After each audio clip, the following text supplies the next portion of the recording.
And ladies and gentlemen, here we go. This is number one. We did a little test earlier. I think it worked out fairly well. And we're gonna have a little fun this evening. We're gonna take a little look at kind of how things go, and just to kind of see what we can do. I got the game on in the background, so not gonna be diving into a lot of what's happening in the game. Um, The real deal in sports. My name is Nathan Deal. I am currently pursuing a degree in sports broadcasting, specifically with either a TV or a radio focus. And this is just a platform to start and to kind of see what my knowledge can do, where we can go from there, and just kind of have a little bit of fun with it. No expectations going into this, no expectations of what's going to happen. If we have one viewer to 100 viewers or 1,000 viewers. I frankly, it's not that is not the goal. The goal here is to have a little bit of fun, talk sports, talk football, especially with the wild card stuff going on. Talk about coaching moves. Talk about a lot of NFL right now. If you're looking for baseball or hockey, right now is not the time.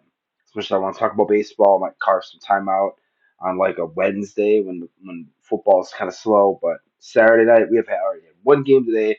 I want to talk about that a little bit. We have a game going on right now, which is just starting in the third quarter. So if anybody's looking for a play-by-play of the game, I will not be doing that. That is something I'm not doing yet. That might be something down the line where we have a game on, and if people are looking to kind of get like a radio, like a off radio type thing, that might just be a special broadcast we do in a situation like this where Miami and Kansas City is streaming exclusively on Peacock. And at the end of every stream, kind of like Scott Van Pelt's one big thing, we're gonna do the real deal. What's the deal? What's the deal?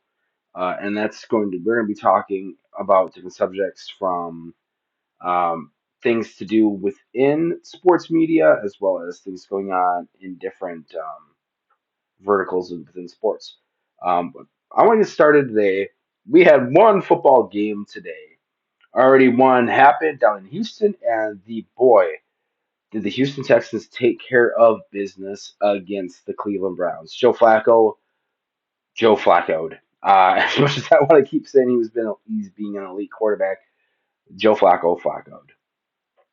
He played like he played the last few years in Baltimore. He played his last little time in with the Jets, and the lovely little opportunity he had has now come and gone. Joe Flacco is officially done quarterbacking for the Browns. His season is over. The Browns kept it close for a little bit, but then there was a moment in the third quarter where Flacco threw an 86-yard pick six. He was attempting to throw it out of bounds, back foot, just didn't get a good release on it, and that's where uh, safety picked it off. Plenty of people in front of him, and he got that lovely pick six. Kind of really pushed momentum in a different direction. And on the ensuing possession, Flacco started doing a little dinking and dunking, really moving from one way to the next. Loved where it was going. Really loved what Flacco was doing after to rebound from that horrible interception. Unfortunately, though, the linebacker didn't move. The replay I saw, the linebacker stood right in his position, ready stance. He didn't move. Flacco looked the receiver down, and all the linebacker did was take 3 steps, and he's in front of him. And then, about 30 yards later, the Texans racked up 14 quick points and exclamation point on the game. Came shortly thereafter. Devin Singletary, who had a wonderful game. Um, I really wanted to really dive into what the Texans are doing offensively, and I think I'll do that in just a few minutes. But Devin Singletary has been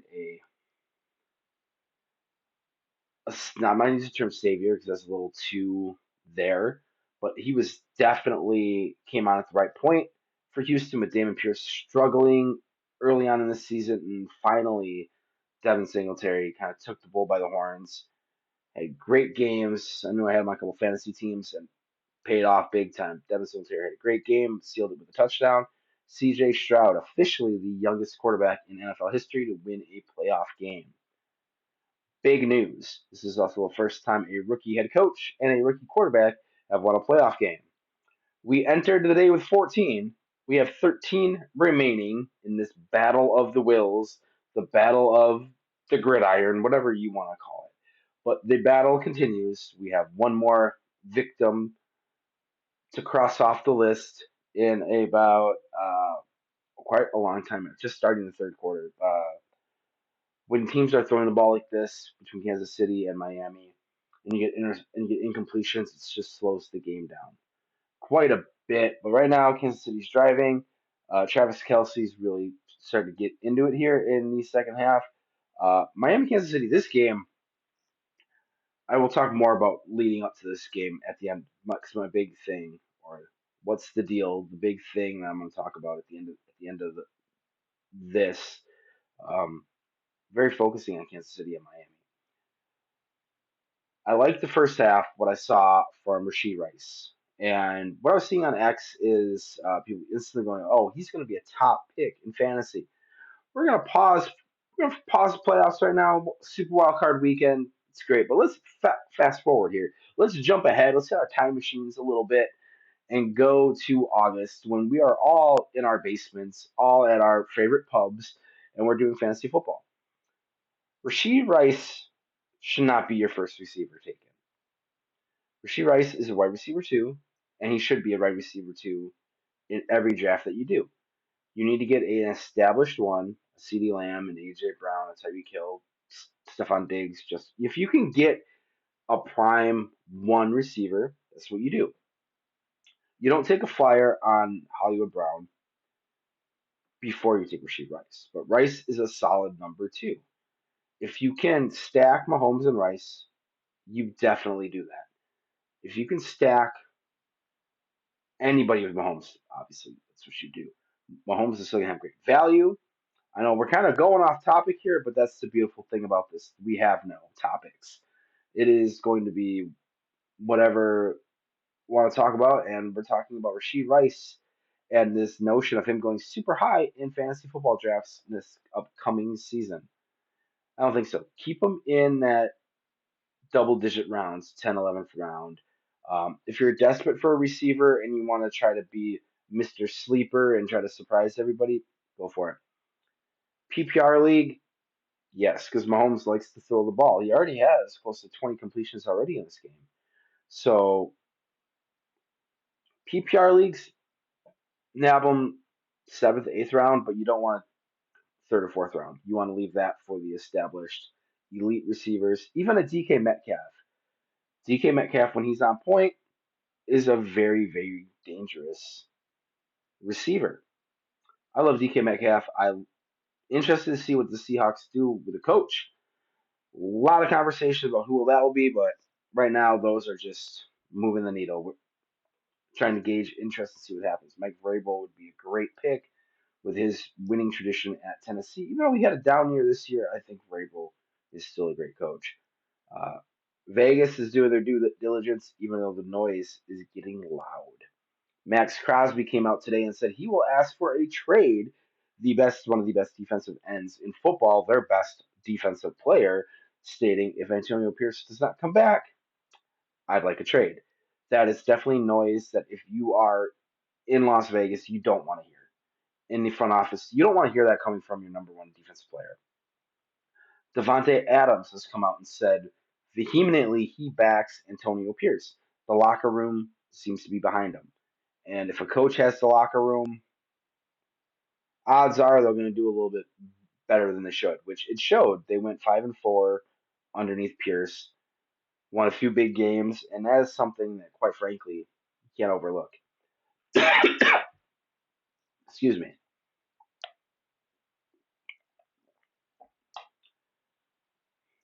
But you know those that Davis family though, they like shiny, they like flashy toys. They really, really like flashy. The flashiest toy on the market is, of course, Jim Harbaugh. Is he available? Is he not? Really don't know. it's the assumption that he will interview for the the Los Angeles Charger job. They've been there how many years? I still can't not say San Diego. It's probably gonna kick me in the butt one day, but for tonight though, the Superchargers are probably gonna get their interview with Jim Harbaugh, and that could be very interesting to see if he does the interview. He had conversations briefly last year or the other couple years ago regarding with the Minnesota Vikings. He's had conversations with the Bears as well. He's really kind of kept his foot close to the NFL waters without him having to jump in. Um, Back from a commercial break between Kansas City Chiefs and Miami Dolphins, Patrick Mahomes is playing very well. Pacheco with a carry off to the left side. 10:45 left to go in the third. Pacheco has really played incredibly well. The Rutgers product. As soon as this game started, I knew the running is going to come. It's going to come down to the running game. It really, really is. And Pacheco on that first series looked phenomenal, and they've kind of backed off because it's still Patrick's team. It's still they want to throw the ball. They want to get Kelsey involved. They want to try to get Markel Hardman involved as well. They tried him on a couple of reverses and some passes. It just wasn't there for Kansas City so far. But Pacheco all year has been this grit your teeth, punch you in the face running back. He has had a tremendous season where Kansas City, for the last few years, in their non Super Bowl years, their playoff years, they just haven't had a running back that they can just go, oh, I wish we had a running back that we could just go 25 times to today. Clyde Edwards-Helaire did very well some games, but he was so inconsistent.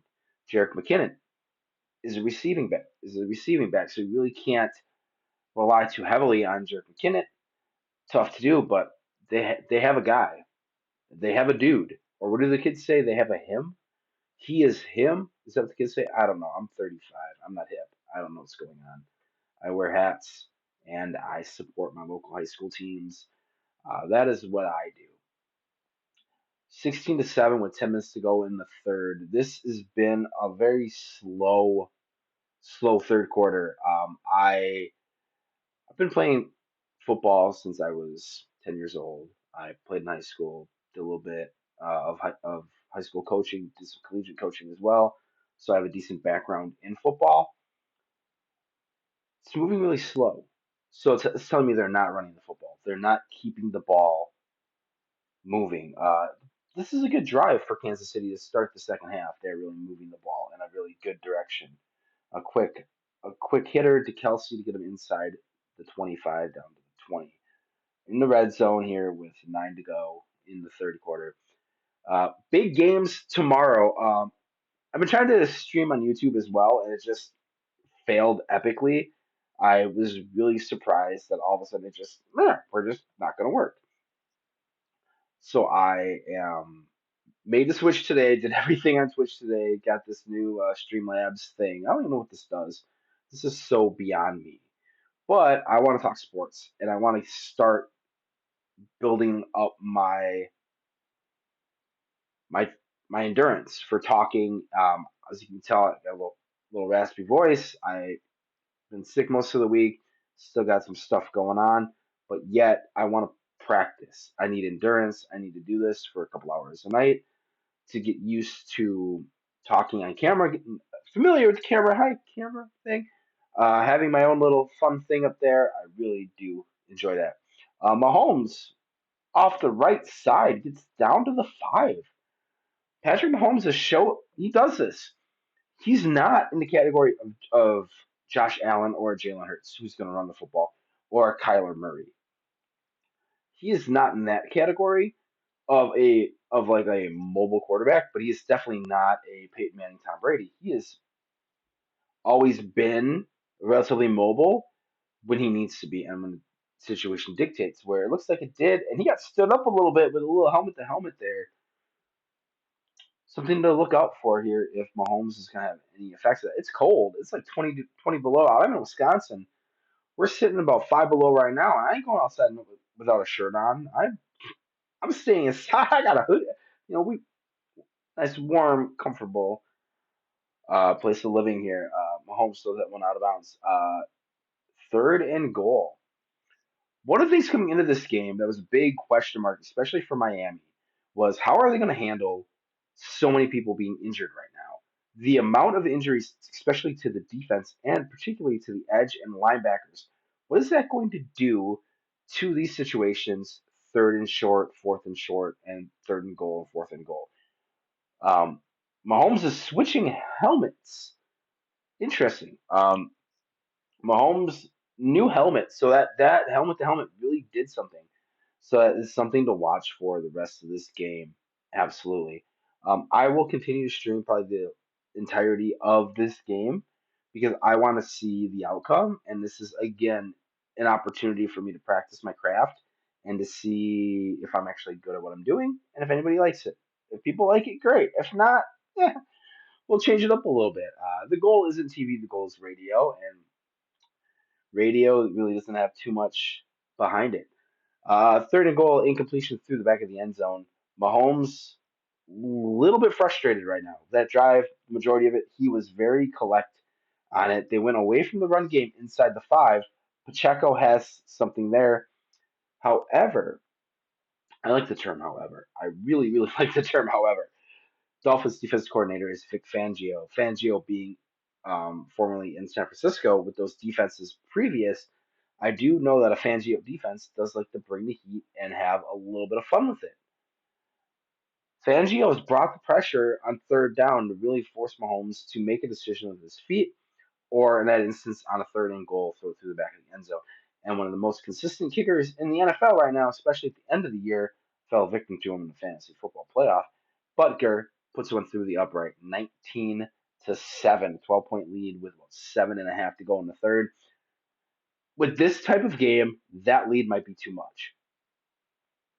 I'm not one to doom. I'm not a doomsayer. I'm not a doom person or whatever. But with 7 to go in the third and a 12-point lead in a more of a traditional run offense right now, especially Tua has only had one big play. But with Miami, you only need one big play. They have the speed to make it a one play game. They can hit Tua on a go route. They can hit Mostert on a screenplay, Achan on a pitch, Waddle even on a post, and all of a sudden, this game is quickly closer than you expect, or Miami can take it a very, very quickly. You saw it earlier today. Back-to-back pick sixes turned the game from competitive to non-competitive in a snap. The 2.5 minutes before that game earlier today, taken care of. Anybody's just joining, which I don't think anybody is. Quick recap of the day.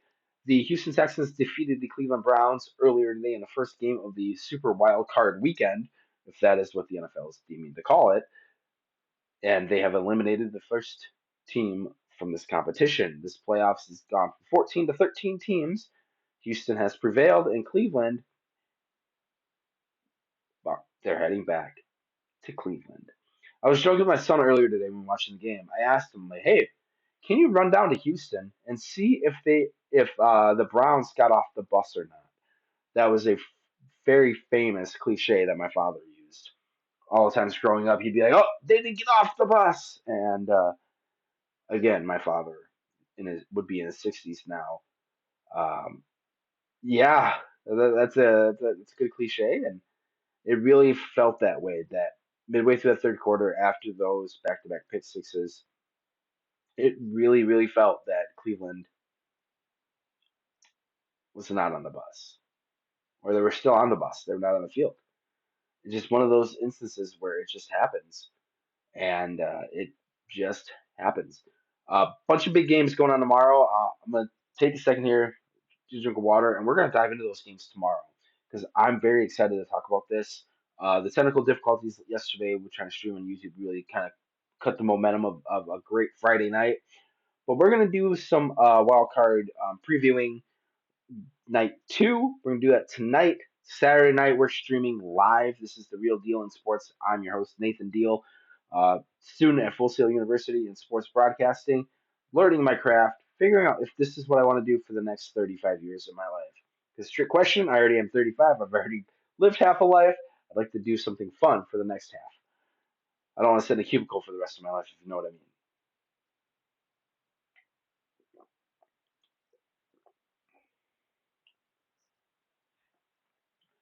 Tomorrow is Sunday. We have we have two games on the docket tomorrow because the Buffalo and Pittsburgh game that was supposed to be played at noon tomorrow on CBS has been moved to 4:30 on CBS on Monday, which is actually a great thing. Monday is Martin Luther King Jr. Day. Some people have to work, some people don't. There's plenty of time to clear out the stadium. There's a lot of snow in Buffalo. I just think back to a few years ago where there was just horrendous amount of snow. The question has been, should Buffalo, with their new stadium, get a dome? As we begin our preview of this game, should Buffalo get a dome to prevent instances like this where it has to be shifted from a Sunday noon start to a Monday at 4:30 start? No. And my reasoning, uh, the Humpty Dumpty Dome, Metrodome in Minnesota, famously collapsed under the weight of the snow. I know technology is better. I know we can build it better and all these things, but it's kind of physics. I'm gonna go Sheldon Cooper on y'all and basically just say physics is why I would not want a dome in Buffalo. Buffalo gets too much snow because of that lake effect to really a dome stadium would make sense. Sorry, Mr. JJ Watt. I know what you're trying to do on the X and trying to figure this out and try to start a conversation. Oh, let's get the dome. Too much snow. Like if you get 4 feet of snow and that 4 feet sits on top of the dome, it's still gonna sit up there. Even if you have good slope and everything, that amount of weight on the dome will eventually cause it to collapse, which is what happened in Minnesota and the Vikings had to go elsewhere to play a home game. Well, they had to figure everything else out, and luckily at that stage, the Golden Gophers had already finished their stadium, so the Vikings were able to go on and play outdoors for the half of the year, latter portion of the year, not half, excuse me. But that also is where one of the coldest games in playoff history happened when Minnesota played Seattle. It was -6. This game was -4 out. So just a couple things to think about when talking about the dome between Buffalo and Pittsburgh and that conversation. If you're meeting with any friends or anything, like, oh, they should have a dome. Physics and the Metrodome. A fun fact for you for that. Uh, this game, Josh Allen versus Mason Rudolph. What? Josh Allen versus Mason Rudolph. We have Josh Allen, who is a perennial MVP candidate, perennial, I'm going to shock the world with the strength of my arm and how I run through everybody, with a offensive line that is giving James Cook great opportunity to run the football. Pittsburgh Steelers are the weirdest team in football. They will have weeks where they look like the absolute worst team in the NFL. From Trubisky to Pickett to Rudolph, none of those go with my theory about quarterbacking and head coaching. I'll revisit that at some point here in the next few weeks as well. No elite quarterback on that team. They have two tremendous running backs, though, Jalen Ward and Najee Harris, who I'm both very, very fond of. Fond of both, and I think both can do some great things out of the backfield. George Pickens is a 1A, one excuse me, he's a 1B receiver. He's not like a Justin Jefferson's or Stephon Diggs category, but he is definitely an individual that you can kind of you don't have to game plan your defense around, but he's definitely a person that you don't want to get lost in the translation or anything like that because George Pickens will beat you deep. Deontay Johnson needs to learn how to block, and then he can be a little bit more as a value on the team, in my opinion. Pat Fryermuth is a great top 10 tight end, top 15 tight end, so he's definitely someone to look out for. Just when you think Miami is going to get something going on offense, this Kansas City defense, which was second in the league in points behind the Ravens, they step up, forcing another fourth down opportunity here for the Dolphins. 3:30 left in the third. Kansas City is up 19-7. Dolphins are be looking to punt off of a really missed opportunity there in that possession. Clock is winding down. This game is quickly turning into, can Kansas City move the ball enough and get enough first downs to just keep that clock dragging on? But Josh Allen, Mason Rudolph, it'll be an interesting game. I do think the weather is going to have more of an impact for Buffalo. I think they will play better because of it. Home stadium, they are used to the snow. They are used to these conditions not being incredible. Pittsburgh, they have Heinz. I think they did another one of those things where it's like Miller Park is now AmFam Field. I think Heinz Field changed to like some insurance tax stadium thing, but it's still Heinz Field. Or Gotham Stadium, if you remember The Dark Knight Rises, where Bane explodes it. And Heinz Ward was a kick returner. Yeah, Heinz Ward is in Fast and Furious kick returner. Sorry, Christopher Nolan. Lost points for me on that one. Just kidding. That movie's great. Um, I think it's gonna be Bills. I think it's gonna be a kind of a situation kind of similar to the Texans and Browns. I don't think Pittsburgh belongs on the same field as Buffalo. Buffalo is one of the better teams in the league. They were ranked 11th in the conference, and they had the sixth best odds to win the Super Bowl, which kind of unique. One thing. Oh, we're gonna sidebar here real quick. I want to talk betting. I am not gonna do any parlays. I'm not gonna say any. These are the three things you should do. I caught a little video on Instagram courtesy of the Bobby Bones Show. Mr. Bobby Bones, you are all on the Cleveland train, and they got blown out. That right there is why I don't do it. I'm not going to give anybody advice monetarily on how they want to spend their Sunday with football. I like watching football. I like eating food. I like enjoying the games. I like talking football. I don't want to worry about my money. I got no problems with that anyway. Just kidding on that last part.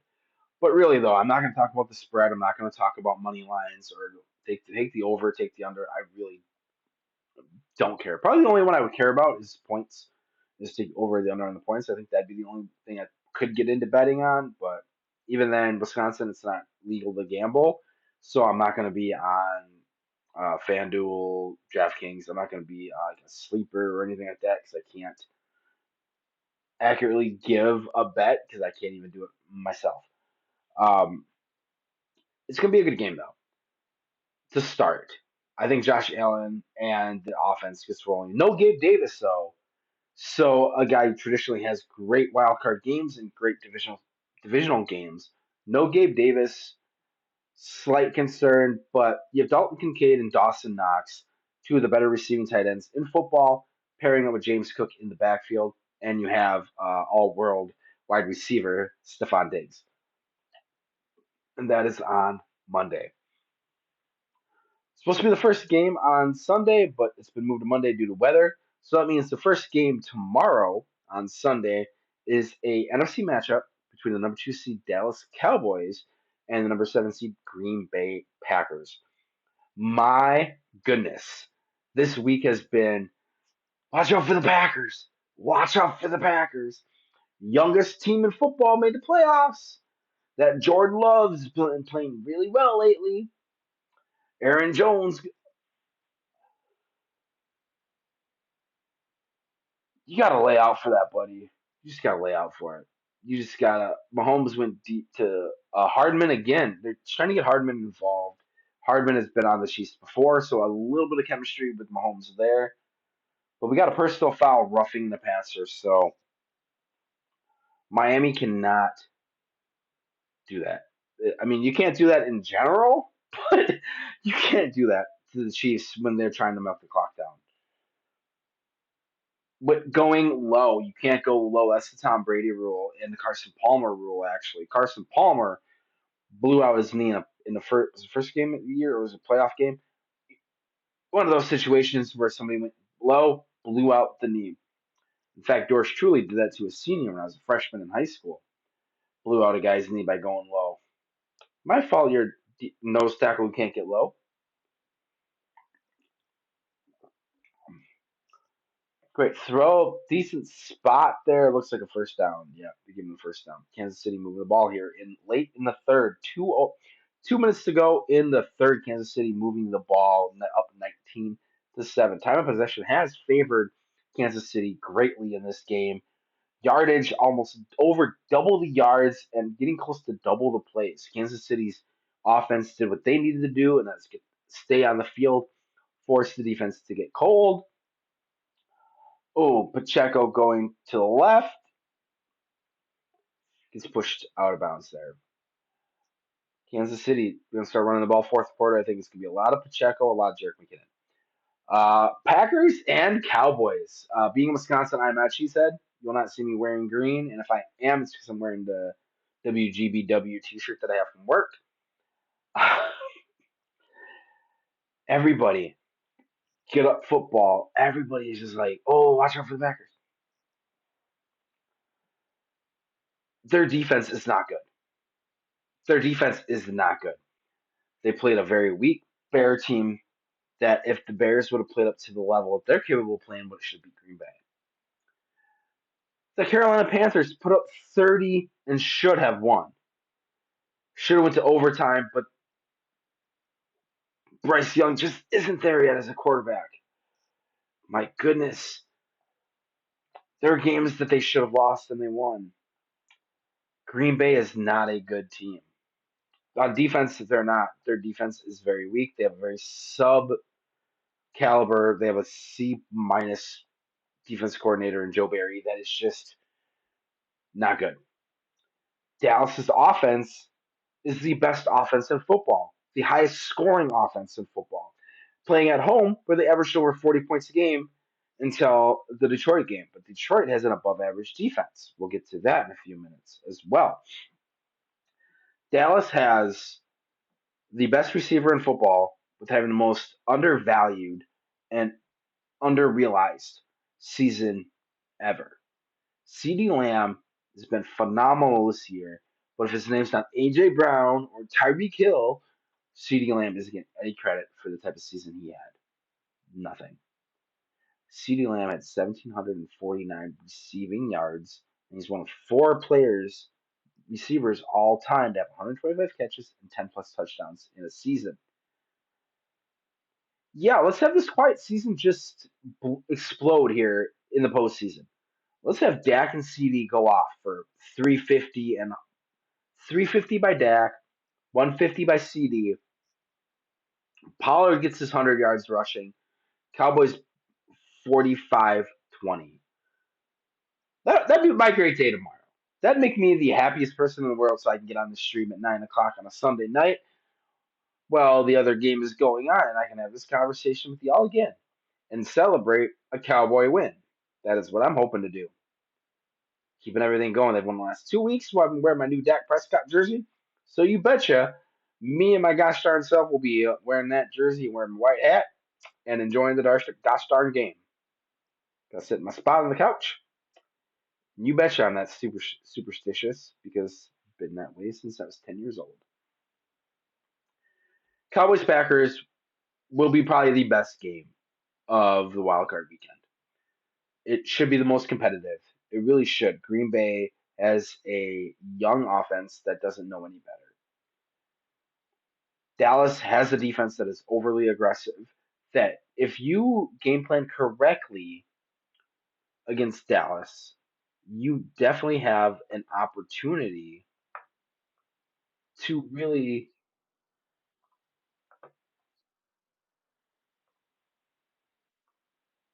what, shut that off there.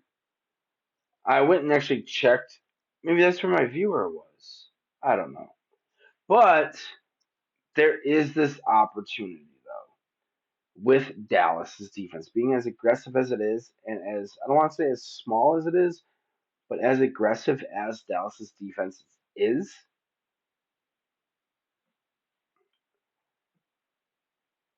Green Bay, if they play it just right, they run the football, play action, utilize the young tight ends they have, utilize Jalen Reed, Christian Watson's healthy, that'll definitely help Green Bay. Aaron Jones needs 25 to 30 carries to put the pressure on. Dallas got beat up by Buffalo real bad. James Cook had like a buck 80 on the ground. Dallas has to play their football, and I've wrestled, I played football, I played baseball, played a lot of sports. And one of the things that I always say is don't get in a position to have the officials determine the game. Don't get in a position to where you're panicking and not knowing what to do. If Dallas plays their game, run the ball with Pollard just enough to keep the linebackers honest, utilize Jake Ferguson over the middle of the field, and then have CeeDee Lamb and Braden Cooks do their thing. Cook's coming up as a second receiver with Gallup disappearing, but Michael Gallup is a great third receiver. A great run by Pacheco, negated by a flag. Pacheco's pointing the other way. He is excited. He has no sleeves on. But unfortunately, when the flag is thrown in the backfield like that, 9 out of 10, that is an offensive hold, which it was, holding on Smith. Fourth quarter has just begun. Kansas City with that 12-point lead and the clock dwindling. They will be running the football with Pacheco and McKinnon and hoping to utilize some opportunities here to get some yards. I think Miami's defense will be getting tired, and I do believe, and I really sincerely believe this, I believe Kansas City is just going to finish this one out. We'll have a good follow up at the end of the game as well. Now, Dallas Green Bay, one of the better games, but now the game that everybody's going to be talking about because there's a lot of storyline, a lot of intrigue, a lot of drama. I don't like drama. I like Rasheed Rice, though. You got to stay in bounds, buddy. You got to get down. Just stay in bounds. Big yards, setting up probably a game clinching field goal. At this point, this is what's going to make Miami get out of their game plan. But tomorrow night on NBC Peacock, remember after the game, we're going to be talking about what's the deal.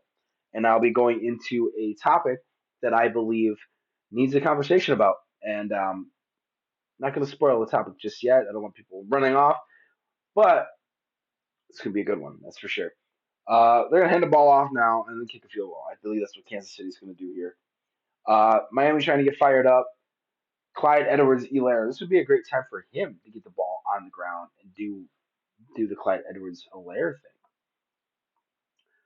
We're gonna just refresh the X here. We're talking sports live on the Real Deal Show, the Real Deal in Sports Show. That is the TRDS show on X, on YouTube, and here we are on Twitch as well.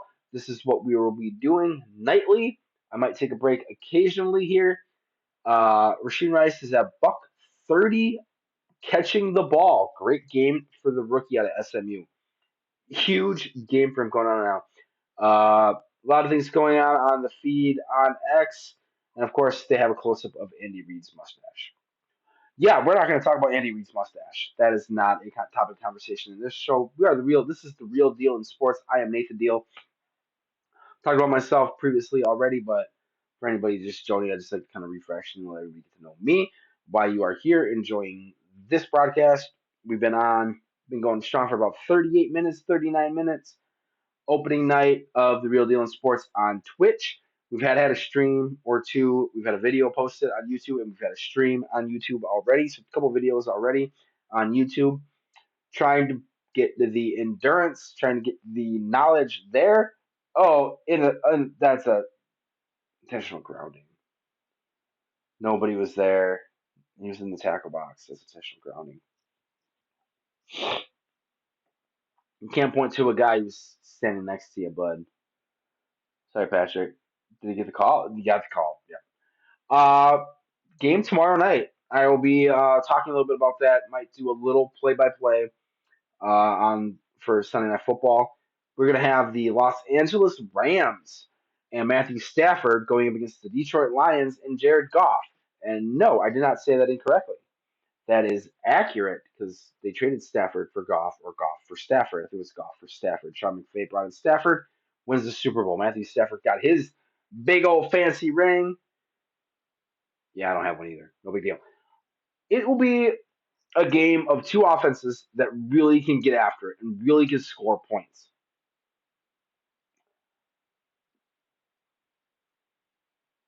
Oh, what's the one thing you don't do late in a game on defense? If you are a defensive lineman, a defensive linebacker, just don't hit the quarterback. Just don't hit the quarterback. Throw your hands up, no intent, nothing of that. Just throw your hands up, get out of the way, because if you hit the quarterback, that flag will fly. And intentional grounding is negated here, the start of the fourth, with a roughing the passer, and now Kansas City has a first and goal.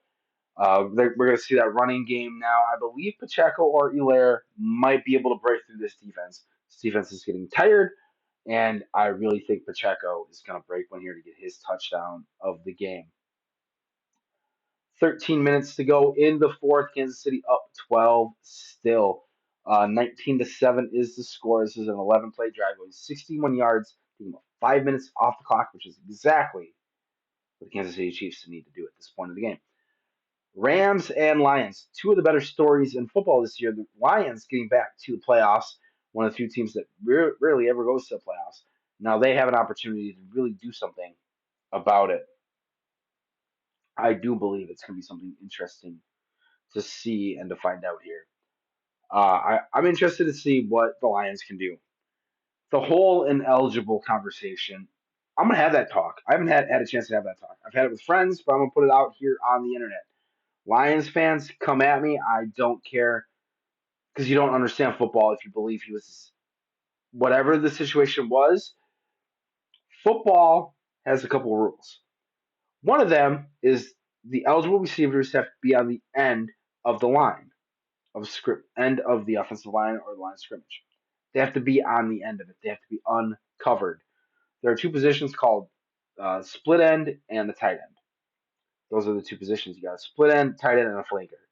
Flanker is always off the line of scrimmage, therefore leaving the tight end uncovered to where the flanker is then eligible to catch the ball as well. Simple football rules. This is literally in Football for Dummies 101. It is the number one thing you learn in Pop Warner. You have your split end who goes out and he always checks with the official. Hey, ref, am I online? So when you watch these games, Pacheco to the left, Pacheco, he keeps his head down, drives in a little nudge from the offensive line. Isaiah Pacheco, game clinching touchdown. This game is as close to being over as you can get. It is 25-7. That was a 14-play, 72-yard touchdown drive. Took 7 minutes off the clock. The Chiefs all but sewed this game up. Andy Reid putting that one up. Let's get that one. Kick that bad boy through the uprights. Make this a 26-7 game. Butker coming on to kick the extra point. Pacheco, he's the guy. But let's talk football 101. Your receivers, you have two of them usually on the field. You have five offensive linemen, just like your hand. You get your center, guards, tackles. On the end, though, you have a split end, which is usually a receiver, and he's the one that checks with the official, am I on the line? And they say, yes, you're on the line. Now, the other receiver on the other side checks with the official, am I off the line? And then they have to take a step back. They have to be clearly not on the line of scrimmage. The reason for that is so that the tight end, who's playing next to a tackle, is eligible to catch the ball. He is eligible by the number that he usually wears, usually a number in the 80s, which is, again, old school football. 80s is where 40s and 80s is what tight ends usually wore to determine if they were an eligible player, because that is how they deemed individuals eligible or ineligible to touch the football, because they have rules regarding ineligible men touching the ball. Because otherwise, if everybody was eligible, they'd be like doing fumble rooskies and the annexation of Puerto Rico's all the time. In this instance, yes, the wrong person was announced eligible. There was gamesmanship being done by Detroit. However, Decker was covered. The other players lined up next to Decker was also on the line of scrimmage. Decker was in a tackle position and there was a tight end next to him. No matter how you slice it, who was eligible or not, Who cares? Plus, the other guy who was eligible was on the inside. Penny Sewell was on the outside. Penny Sewell should have been eligible. Football 101, ladies and gentlemen. That's all it goes down to. I don't care what you want to say. People are buying this guy's jersey and putting eligible on the back. If I was better with this technology stuff, I'd throw a picture up on it, credit on the X, because I can't with people who are that dense, who don't understand the simple rules of one of the longest um, sports in America. Started with Yale Harvard back in the day, and I didn't see one of those games. I'm not that old, but Yale Harvard was one of the first games ever played.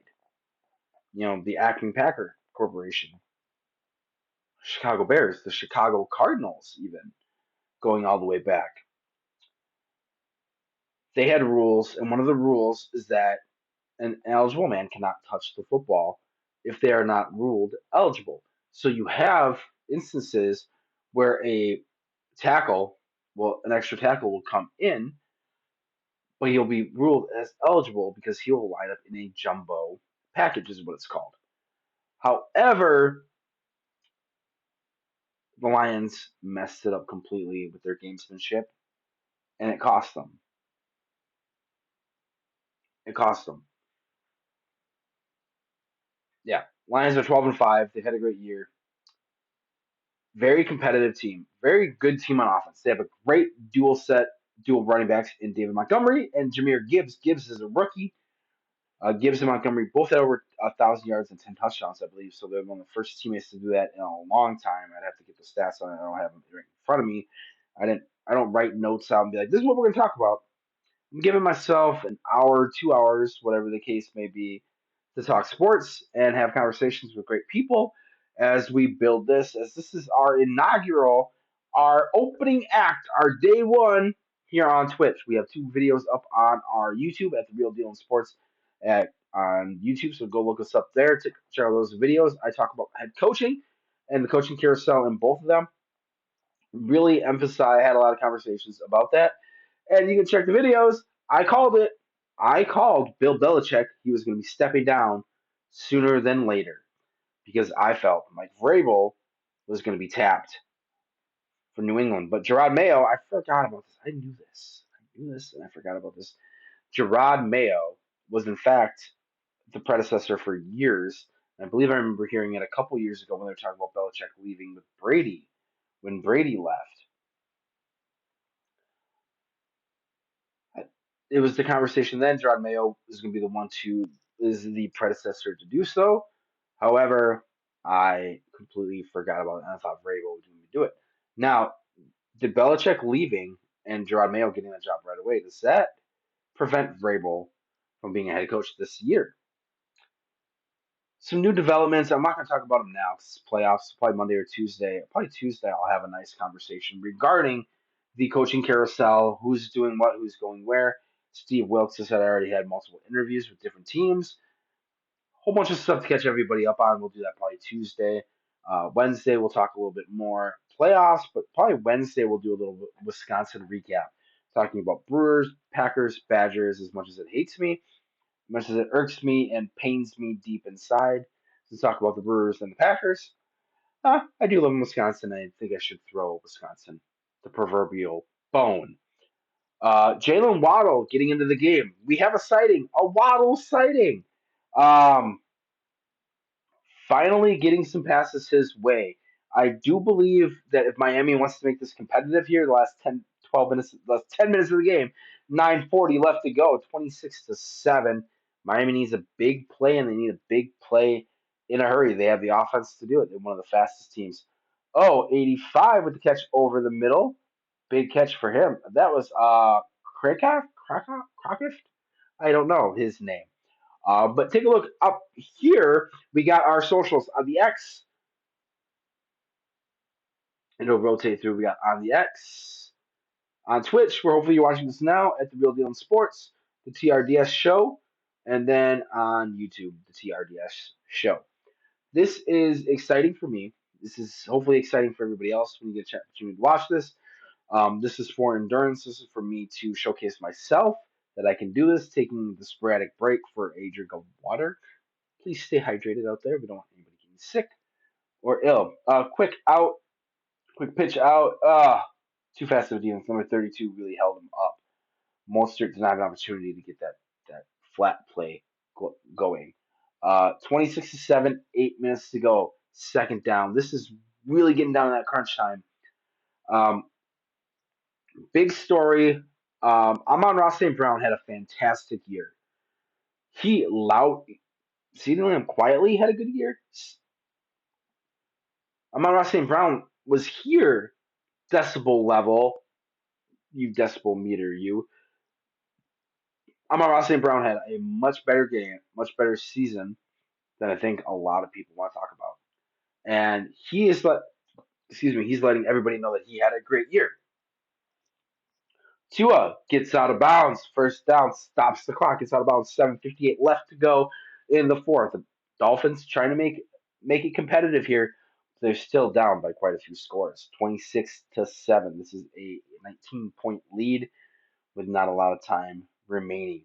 And only having 39 total plays compared to the 60 plus for the Chiefs. One of the things they talk about early on in football is you want to make the most of your possessions. You want to have as many plays as possible, especially in basketball. If you can get a point per possession, usually bodes better than if you're having minus a point per possession. Of course, math, how that works. Tua going long. That is into a crowd of people. They're going for it. First and 10 inside the 50. You got to just, get it up there. Go for it deep. That was to Tyreek Hill in the end zone, double covered. Um, they're showing a replay of it now. A good bump, but over the top safety help is just incredible. Trent McDuffie has been playing fantastic tonight. He is a cornerback that I really, really like. He is a great defensive back, and it's very exciting to see Trent McDuffie having a great game.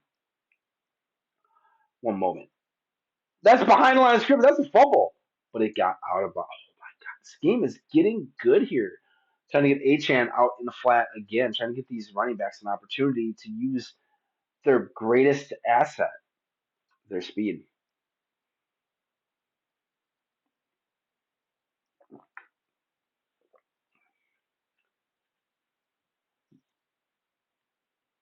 McDaniel challenging it. It was probably called a fumble, and I think he's challenging it that it was tipped.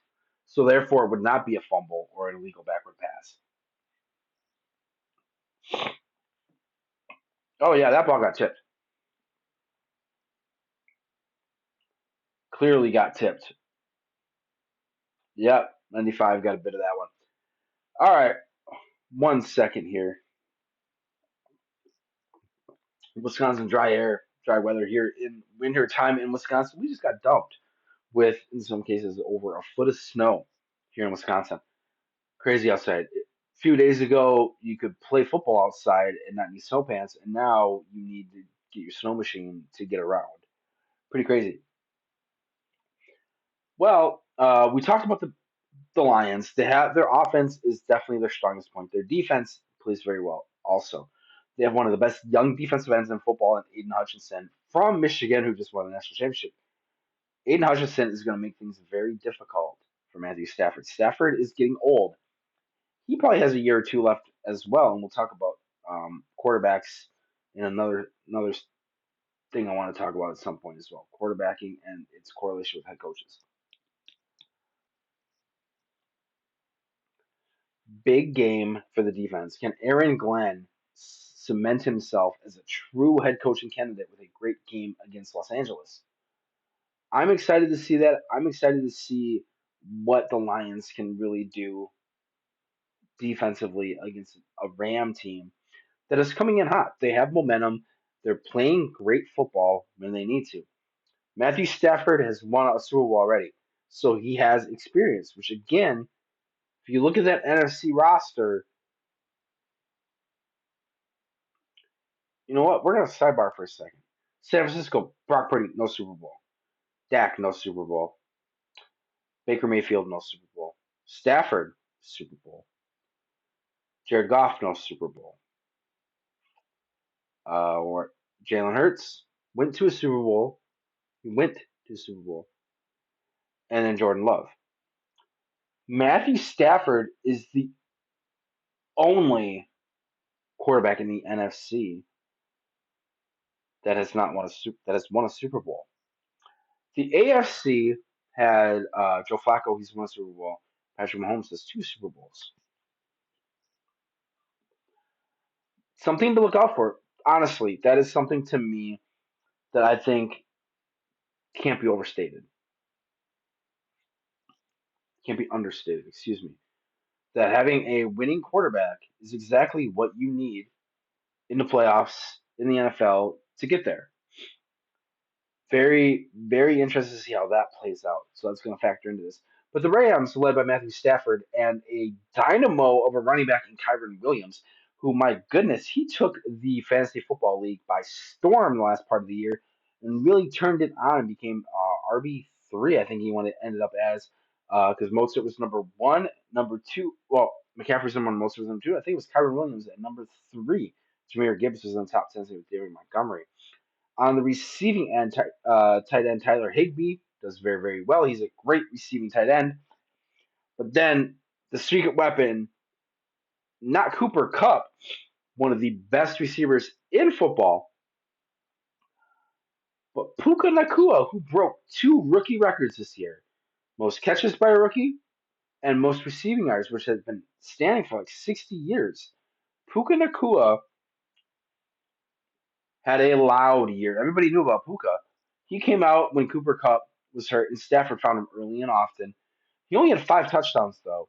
So, fantasy football wise, if you are a PPR league, you love Puka Nakua. Because Puka would get your 8 catches, 100 yards, that's your 18 points. You're all excited. You don't need touchdowns at that point. If you got a touchdown, you're just a little bit more excited about it. Yeah, I got the headphones in. I like the ear stuff. Trying to hear myself a little bit better and trying to guess again endurance and learning. This is a learning process for all of us, and we're all gonna have fun with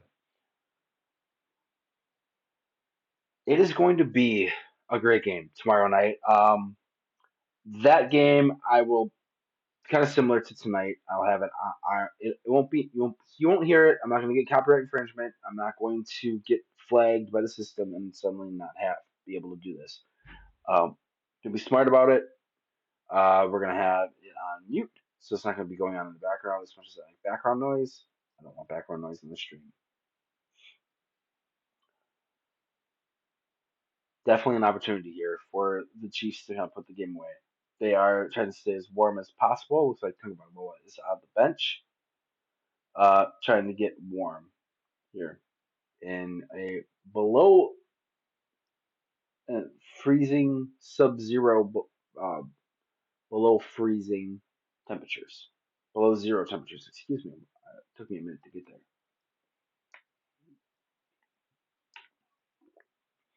And there she is.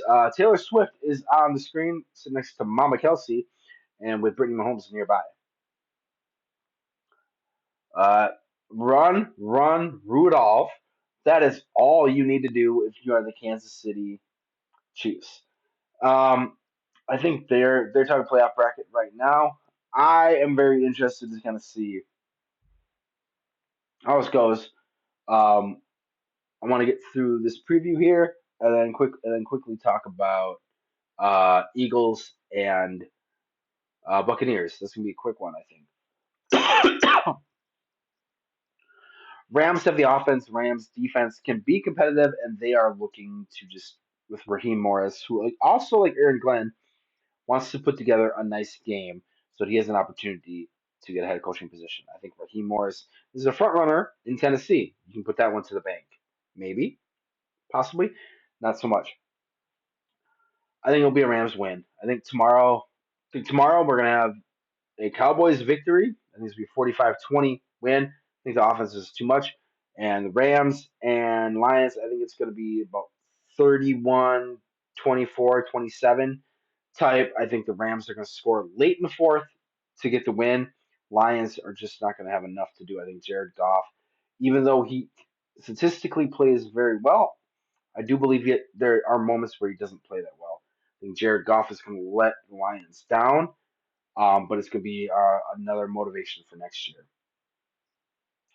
Last game of the weekend, we talked about Buffalo and Pittsburgh already. I believe Buffalo is going to win that one, 24-7, 24-10, somewhere around that. It's not going to be a high scoring game.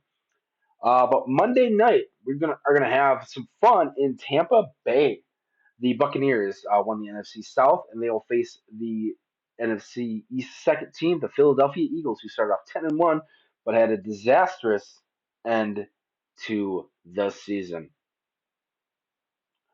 It just hurts watching this game. The deep balls just aren't there. Patrick Mahomes just tried to go deep. Jalen Ramsey, they needed to run the football or a quick slant to keep the ball moving. Did not agree with that play call whatsoever. Whatsoever. Um, Jalen Hurts going up against Baker Mayfield. Baker has had some great games lately. Really torched the Packers a few weeks ago, which definitely carried the momentum. A 9-0 win against Carolina doesn't scare me. Carolina tends to play a little bit better, and teams, when they're in a position that they're winning, they tend not to play as hard. It happens. No big deal. It's just one of those things where it's like, no big deal, right? No big deal. Not an issue. I think Tampa Bay. Again, I'm not diving deep in the analysis on this one. I might do a little bit more tomorrow night with tomorrow night's game stream with tomorrow night's show going on during Lions and Rams. We're gonna pop in and we're gonna do a real deal in sports for another hour or two. We have passed hour number one here on the Real Deal in Sports. Travis Kelsey with a catch over the middle. We're doing highlights. Sorry to get y'all excited. Doing highlights. Kansas City punted to Miami. So we are definitely gearing up for a Kansas City win. I'm excited to kind of announce this as well. They are flashbacking to Taylor Swift dancing with Mama Kelsey and Brittany Mahomes. So a little fashion note. This I'm interested in this because honestly, back in the day for my 16th birthday, I got a hooded sweatshirt with Peyton Manning on it. Peyton Manning's jersey on it. It was a hooded sweatshirt. It's great. I love things like that. Kyle Juszczyk is a fullback for the San Francisco 49ers. We'll definitely talk about him during the 49er game, 49er preview next week or during the week. His wife is a very acclaimed seamstress and fashion designer, and she's been doing some things with puffer vests for some players. Debo had his number on one. They look really, honestly, they look really cool. But last week, it was cold a little bit, so she made a Kyle Juszczyk puffer jacket jersey. I'm like, I saw it, I went, oh, that's all right. But she hooked up. She went to work for Brittany Mahomes and Taylor Swift to get them puffer big, heavy jackets with the jersey sewn in on 'em. Those would sell and sell a lot, especially to the hardcore fan. Which again, the big deal or the what's the deal I don't want to say the big deal, but it's what's the deal. That I'm gonna have to write down. I might have to do a transition thing for what's the deal. We'll talk about that in a few minutes as well. Game's getting close to being end here. We got 5 minutes left in the game. Kansas City's up 26-7 on Miami. The wind is howling. Temperatures are swirling. It is a darn cold game, but still a good attendance in Kansas City. Those Kansas Cityites know what they get themselves into, but they are making their way towards the exits in this one. This one is pretty much over. Tua is in shotgun with three to the bottom of the screen. Waddle going in motion, trying to get some separation. Gets across on the top of the screen. Tua steps back looking. Waddle, dropped with number 38 coming in ahead of steam. Eagles and Buccaneers. Like I said, we're going to talk about this one a little bit more tomorrow night, but I want to get a quick breakdown of it. No AJ Brown, so it's going to be Devontae Smith and Dallas Goddard catching the passes for Jalen Hurts, and the running game behind DeAndre Swift and Boston Scott. They just haven't done anything the last few weeks. It's very hard to limp into the playoffs and expect to all of a sudden have everything clicking, which is why everybody's like Green Bay is Dallas is clicking too. Dallas just dropped 40. Big win over Detroit. Dallas is playing great football. Tampa Bay has won a few games recently. They got their division title. They made the playoffs. They got the home playoff game. They're in Tampa Bay. Much better weather. On a Monday night, you'd rather be in Tampa Bay than anywhere else on a Monday night. There could be worse things in the world. I'm telling you that right now. Tampa Bay 34, 30, 35, 34. Uh, Philadelphia 2021. Similar to what happened with Philadelphia playing against the Giants. I think it's going to be a very similar score to that. I think Rashad White, the running back Rashad White, is going to have a huge game. Mike Evans is going to go off as well. I do believe that this game will be Baker Mayfield's to win. And there's some extra pressure on Nick Sirianni with the sudden availability of one Bill Belichick and a very impatient fan base. Interesting to see what happens. We're getting down to the last little bit here. So I'm going to dive into what's the deal. I'm going to do this transition thing. Find my mouse. Here we go. Studio mode. We're going to transition. Look at that. What's the deal? That is what we're going to talk about right now. We are going straight in to what's the deal. This game between Kansas City and Miami was featured exclusively on the streaming network Peacock, owned by NBC Universal.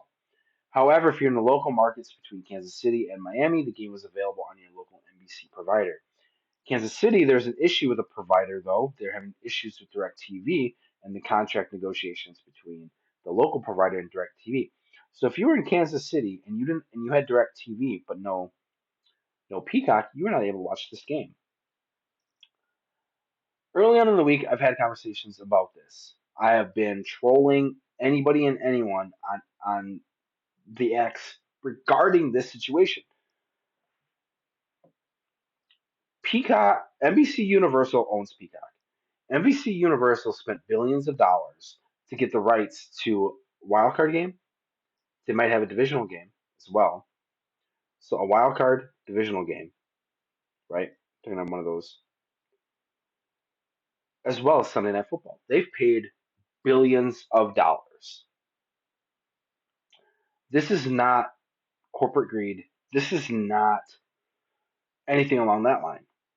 I have a very hard time with individuals who don't understand the business aspects of sports. Now, I am in advertising right now. I am an advertising executive for a media company in Wisconsin. So I understand you have to make money. These things cost money. And as just a fan of sport, I pay attention to when the rights come up for different stations, different companies to buy the rights to broadcast. Because there's going to be a big bidding war with uh, World Wrestling Entertainment and Endeavor's. Their rights are ending for Monday Night Raw on the USA Network here soon, so they're going to have a bidding war for the rights to it. Okay, we saw it recently. Amazon paid $1 billion for one game a week. One game a week, $1 billion for Thursday Night Football. Now that's on Amazon. Amazon paid the money for it, and that's where it is. Now, Apple paid money to get one baseball game per week on Friday nights. Friday nights, you watch baseball on Apple TV. Apple TV also has soccer on there too. I don't know if you have a hard time watching soccer lately,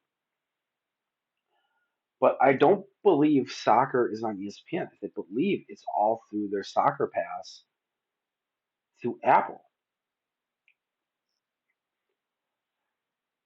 The conversations on the X, the reasoning, the one that really upset me.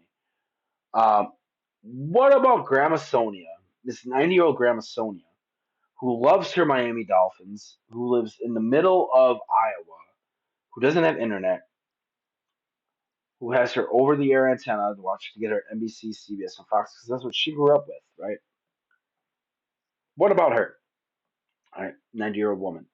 Remember this 90-year-old woman, okay?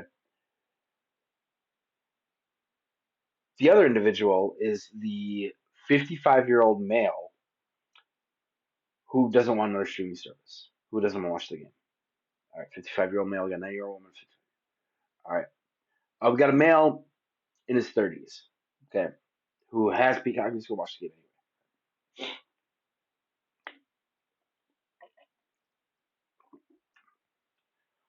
This game was not for them. I didn't do my due diligence in watching the commercials as much as I wanted to because I had a theory on this. And it happened a couple times. They showed who was. There was enough pre-game stuff. They showed her walking to the stadium. Taylor Swift is dating Travis Kelsey, tight end for the Kansas City Chiefs. A good tight end, not a third string quarterback, not a third string player or whatever. He's a pretty good player, pretty popular player, one of the more popular players in the NFL. Taylor Swift is arguably the most popular person on the planet.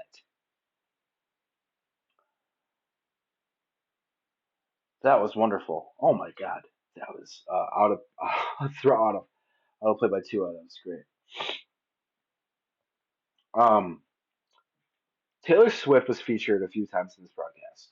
NBC did a great job of not making it all about her, which unfortunately other networks did early on in their relationship. Taylor Swift brings eyeballs. There is a demographic that is missing for the National Football League, and that is women 18 to 35. That demographic is not seen as the primary consumer of the National Football League or Sunday Night Football, whatever you want to call it, playoff football. That is not the target consumer. The target consumer is men 18 to 35, 25 to 50. Right? That is kind of the general demographics for the National Football League. The National Football League knows, number one, they sold the rights to NBC Universal. So National Football League doesn't give. This is where I believe I like have profanity on as a warning. The National Football League doesn't give a shit about. They don't give a shit about men from 18 to 65. They don't give a shit at all. Not a once. Not a flying. You know what? Because because they know they'll come back and watch the game. They know that they will still go to the games and sit in minus 30-degree weather and watch football. They know. That is the number one demographic they own and operate. These games hit millions of people each and every week. I just know these stats off the top of my head, so I'm gonna say them before I. Again, this is what's the deal? What's the deal? With people getting upset about a game streaming exclusively on a streaming network. What's the deal? The NFL on Christmas Day had three games: 20 million, 21, and 25 million. That is 70 million people watched football on Christmas Day. Previously, the only sport on Christmas Day was the National Basketball Association, the NBA. The total number of viewers was like 10 million. The NFL did 70. The NFL has endured scandal upon scandal upon Kaepernick kneeing, upon things, deflate gate, anything you can think of in the last 10, 20 years. The NFL has not only rebounded from it, they've gotten stronger. The NFL sold the rights for billions of dollars. They made their money. The NFL made billions of dollars from NBC Universal when they purchased the rights to broadcast the Sunday Night Football games.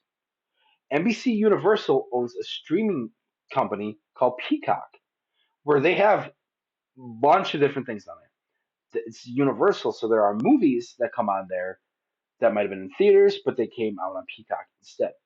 The new Exorcist was on there, and they just recently did a theater streaming co-debut for the Five Nights at Freddy's movie, a teenage horror movie, essentially, off of a very teenage video game. Okay, so what else? What else does NBC Universal own? They own Bravo. That's Top Chef, Real Housewives. I don't watch Bravo too much. I like Fox and Food Network for my food shows. I think they're just a little bit better. But you know who does? Women, 18 to 35. They watch Bravo. They watch Hallmark. They have kids. They'll watch Minions and Despicable Me, Five Nights at Freddy for the older kids. bunch of other things as well on their kids' stuff. Really good stuff. And NBC also has a few classic shows. The Office, which is a very popular one. I hate The Office. I've worked in offices. I don't want to watch a show about an office. But they have Brooklyn Nine-Nine, one of my favorite shows. Love Brooklyn Nine-Nine. La Brea, the La Brea Tar Pits. They have a show about La Brea. Pretty cool, actually. Time travel type show. Not too bad. They've had a few originals as well that have done fairly well. Pete Davidson had a show. But they also have Saturday Night Live, which gets replayed on Peacock. This was not about a money grab. This was NBC Universal and their executives thinking, how can we grab an additional demographic? How can we grab more of our prime demographic to our streaming service? Their streaming service is not catered towards men. Even though they have the entire WWE library, pro wrestling library there. You can go all the way back to the WrestleMania 1, 2, and 3. You can watch the first SummerSlam, all the Royal Rumbles, done before. You can go to World Championship Wrestling, the WCW from the 90s and 2000s, where it was the NWO ruling the world. You can watch all those on Peacock. The short-sightedness of everybody. Oh, it's $5.99 for a month, and you can cancel it the next day. It's $6 to watch the game at home instead of driving in this weather and paying $40 at the bar with a couple beers and some shitty wings. When you can make your wings at home and have some fun.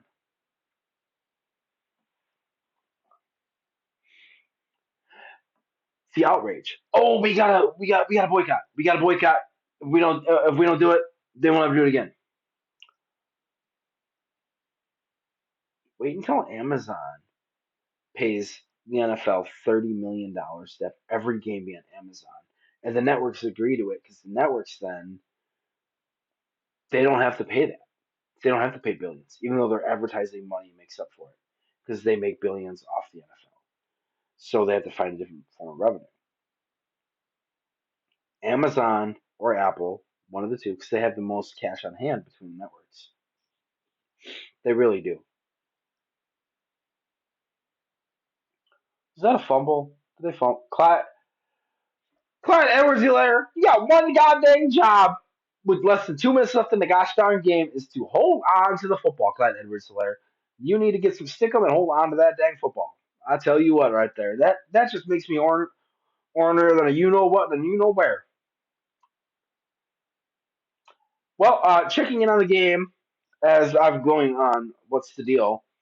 Miami 7, Kansas City 26, with a minute 8 to go, first and 10 in the fourth quarter. This game is over. We'll do a quick wrap up here in a few minutes, and then I do want to talk about a few other things as well before ending the Real Deal in Sports on this Sunday night. Our first stream, we've hit the hour 18-minute mark.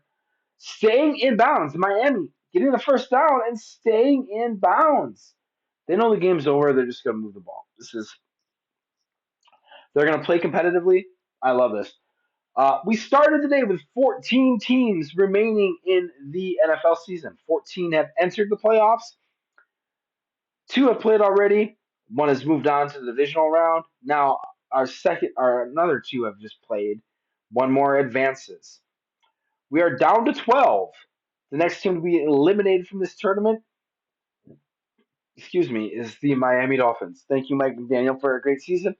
Frank Smith, get your interviewing shoes on. You'll be interviewing quite a bit. And we've talked about Frank Smith quite a bit already the last couple days here on The Real Deal in Sports.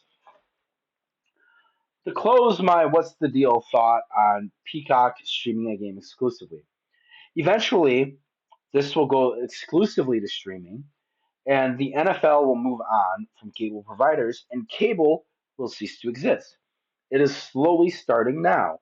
The NFL is looking to buy a minority stake in ESPN, with Disney, the owner of ESPN, looking to have another third party buy another minority stake. Disney wants out of ESPN faster than you get a girl home from the bar and she gets out of her pants. Again, this is not meant for children. This is the Real Deal in Sports. My name is Nathan Deal, and we are talking all things the NFL today. We will move on to other subjects throughout the year. As we get closer, we'll have baseball nights. We'll definitely talk about baseball. We'll talk about hockey during the Stanley Cup as well. NBA, we'll get into those games as well. The NCAA during March. We will do brackets, brackets, brackets. I love brackets. I've been doing them for years. Um, this game has gone final in Kansas City. One of the coldest games on record has officially ended. Kansas City moves on with a 26-7 victory. Tyreek Hill got a little bit of revenge on his former team, getting a big touchdown early in the game, but the weather was just too much to handle for Tua Tagovailoa. The Hawaiian was unable to adjust to the weather is the key thing that I am noticing as well. They're doing their handshakes. This game has ended. Um, we are down to 12. 12 teams remain in the playoffs. Two have been eliminated. The Cleveland Browns are home, and now the Miami Dolphins will join them as home as well. But it's better going to Miami in January than to Cleveland. So Miami is the real winner here. Final thoughts on what's the deal with Peacock and why is it such a big deal? It's not. I have it for the other stuff on Peacock. They have great movies. I think I watched Fast X on there. I have definitely watched quite a few movies on there as well. They have a nice little horror section. Halloween Ends was on there when Halloween Ends came out. Peacock is a legit streamer. I think they do things a little bit better than most, but some do a little bit better. They have better content than Apple, like as a whole. I think Apple's original content is fantastic, with Ted Lasso and Monarch is fantastic. There are a lot of great, fantastic shows on Apple, but Apple they don't have the reach. Apple just doesn't have the grasp of it. NBC Universal does. Um, NBC Universal has been in Paramount. Excuse me, Paramount and Warner Brothers have been in early conversations about potential merger, which would definitely be a big issue in the movie world between Paramount. Excuse me, Paramount and Fox. That would be a huge conversation, and we'd be definitely talking about that. The real deal in sports, so they have a lot of sports implications because Warner Brothers has Fox and TNT, and Paramount has CBS and Showtime as well.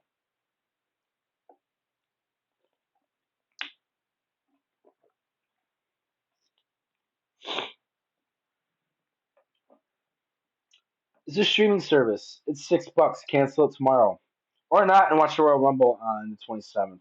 I'll watch that with my son, so I won't be streaming the Royal Rumble. I will talk pro wrestling. I will definitely talk the Rumble winner and kind of where storylines are headed. I might catch Raw and the SmackDown leading up to it just to kind of see what's going on. But right now, in the real deal of sports, we are dealing with the NFL, the NFL playoffs. That is where our focus is right now. This is not Sports Center. This is not Score Center. This is not ESPN News. This is not First Take. This is not Speak. This is not those. This is one guy right here. This dude. I am Nathan Deal. I am the real deal in sports. I am a student at Full Sail University in a sports broadcasting degree program. I'm working my way through. So far, I have a 4.0 in school. Really excited about that. This is to build endurance and to build my quality, to improve my quality as an announcer, as a talker, as a speaker, as well as to continue to develop my thoughts and speak in my voice regarding um, sports. It's mirrored. I got to learn how to do it the right way. It's gonna go that way, but I see it right here, but it's gonna be over there. This is the inaugural, the our first, our maiden voyage. We are christening this the maiden voyage of the Real Deal Sports on Twitch. You can check us out on the X as well as checking out previous videos on YouTube. I'll probably start doing little smaller videos, maybe 5-10 minute videos, and putting those on YouTube. More along the line of just more of the what's the deal. We might have those might be more videos that I just do as well. Kind of like Scott Van Pelt's one big thing. My what's the deal will be a ender for most of my evening streams. I'm gonna attempt to do this nightly. Again, I am one man. I am a single dad as well. I don't want to date too, and if I'm dating and I want to get freaky with it in bed, I'm not gonna pause the bedtime fun to be like, sorry, babe, I got to stream. I'm gonna enjoy bedtime fun. This is night one. I'm enjoying this on Twitch. I'm using a nice platform. Streamlabs desktop is what I'm using. It worked out very, very well. I'm very happy with how this occurred. Night one, we've gone almost an hour and a half. Very, very happy with it. Got to see my sound mixer going. I've been relatively loud, which I'm okay with. I want people to hear me, to understand what I'm saying, so they can just enjoy the conversation we're having. Anybody, when you come back to it, please drop comments. Do what you need to do. Hit me up on X. All those things. Let me know how we're doing. The email is all. I didn't put the email on there. I'm going to have to update my video and put the email in here. It is the TRDS show@gmail.com. Send us your questions, comments, concerns. We'll do a mailbag probably segment at some point in the future as well. Um, the game they're doing their post game right now. Talking to Mahomes about that head helmet to helmet. That should have been a personal foul in my opinion. Oh yeah, his helmet that broke his helmet. That gosh darn broke his helmet. Cole, you get helmet to helmet. Cole, why are you gonna break your helmet? If that would have happened early on in the game, this might have been a different game. But I mean, um, thank you again. This has been exciting. I'm very excited to kind of see how this goes. I'm in my apartment right now. I'm not in a studio. I'm not in some fancy room or anything like that.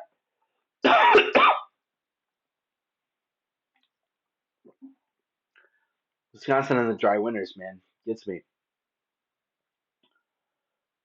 Great game by Rasheed Rice. The rookie from SMU stepped up when he needed to. 130 yards receiving with a touchdown.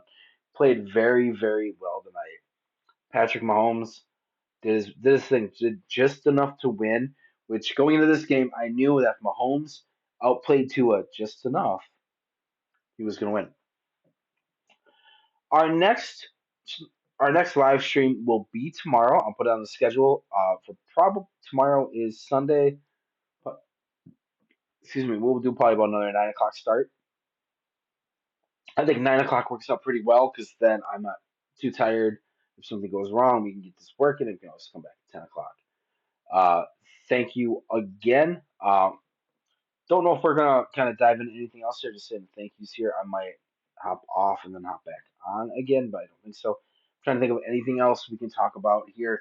Football game is over, so if you didn't get the chance to watch it on Peacock, a couple of the big highlights was Rasheed Rice getting 130 yards receiving, Tyreek Hill with a big deep catch, and he provided some attempt to provide some fireworks and the spark for the Miami Dolphins. But the cold was just, I think the cold was just too much for this team. This playoff picture is getting a little bit more clear day in and day out. I said this earlier, and I just like saying it this way. We entered with 14 teams today, and we have already lost two. Two have been eliminated in extraordinary fashion. Couple not really close games today. The Houston Texans behind a dominating defense. Joe Flaccoed his way back home to Cleveland, while the Houston Texans, with the first rookie head coach and rookie quarterback to advance in the playoffs, the Houston Texans get a huge win over Cleveland in Houston, setting up a date in the divisional series next weekend. We won't know those matchups till after Monday. Also, the game of the night tonight, streaming exclusively on Peacock, which we talked about in the "What's the Deal." We talked about what that means in the future with games being on Peacock. The Kansas City Chiefs outdueled the Miami Dolphins 26-7. Harrison Butker field goals. Pacheco got a touchdown. Rasheed Rice got a touchdown. This game really came down to who could run the football, which Kansas City did. Who can make the big plays when they mattered? Kansas City did. And whose special teams did very well? Kansas City's did. This game is now done and gone. They're talking about the picks of the week. Another streaming exclusive later this week on Peacock. Some college basketball. They have a deal. Again, they paid the Big Ten for some rights to this. They wanted to get the Big Ten. So if you're a Big Ten country, get Peacock anyway. Getting into the post game stuff, there's not really too much to kind of dive into that right now. Tomorrow night on the stream, we're really going to dive into the early game. Packers Cowboys will be a huge feature tomorrow night. when we go live with the Real Deal in Sports. We'll be talking about the winners and the losers, what went right, what went wrong, and kind of everything in between with that game, as well as kind of recapping up to that point. We should be about second half of the Lions and Rams game tomorrow as well. So we got NFC games on the docket tomorrow with a game in Dallas and a game in Detroit. So the Lions get the home game. So you know Ford Field will be rocking. Can the Rams go into Ford Field and get a win? Traditionally, six seeds do very well in the playoffs. Well, guess we'll just wait and see and find out. It's gonna be a great. Oh, sorry, they're 5 seed. Six seed is Philadelphia. Seven seed is Green Bay. So we don't want six seeds to do very well. We do not want Philadelphia to advance to do their thing. Uh, this has been fun. I've really appreciated everything on Twitch. This has been a great platform. Love using Streamlabs desktop. I wish I would have saw this earlier. Might have been our main spot for the rest of our stuff. Gonna definitely mess around with a lot of this stuff up here and this over here as well. Gotta throw the email on there. Once again, the email, any questions if you want to talk about a mailbag, so to speak, it is the Real Deal in Sports, which is the TRDS show at gmail.com. I'm very happy I was able to kind of find a nice way to do the Real Deal in Sports. Keep it short and sweet, have a nice little tag as well. We got a nice little logo that can always be improved. So if anybody wants to have fun improving it, let me know. We'll have a little bit of fun with it. Can't pay in any money. I have negative four. No, I'm just kidding. We're gonna have fun, and this is a great opportunity to take advantage of what Twitch has to offer. Not only am I not playing games, I also only have one hand. Um, we'll dive into my little backstory, personal story at some other point on the night. But thank you again. Did an hour and a half of the Real Deal in Sports. We talked about football, football, football. Feel free to rewatch this. I'll probably end up taking the copy and dusting it off and sending it over to putting it up on our YouTube page pretty quickly as well. Thank you again for the Real Deal in Sports. My name is Nathan Deal, and we will catch you again tomorrow night. Talking NFL playoffs, night two of Super Wildcard Weekend. We'll be talking Packers Cowboys as well as Lions Rams. And all set up for Monday's games, Bills and Steelers, as well as talking about Eagles and Buccaneers. I was doing very well on not having to repeat myself or stutter. I was doing very, very well until that last part. Again, this is practice, endurance. I want to get practice in talking and practice in learning and being able to think creatively and think strategically and think all those other wonderful adjectives. Uh, Thank you all again, and definitely until next time, this has been The Real Deal in Sports. My name is Nathan. Make sure you check us out on the X, where I'll be posting throughout the day with my thoughts on sports. Take a look at those, and the email once again was a TRDS show at gmail.com. Thank you, and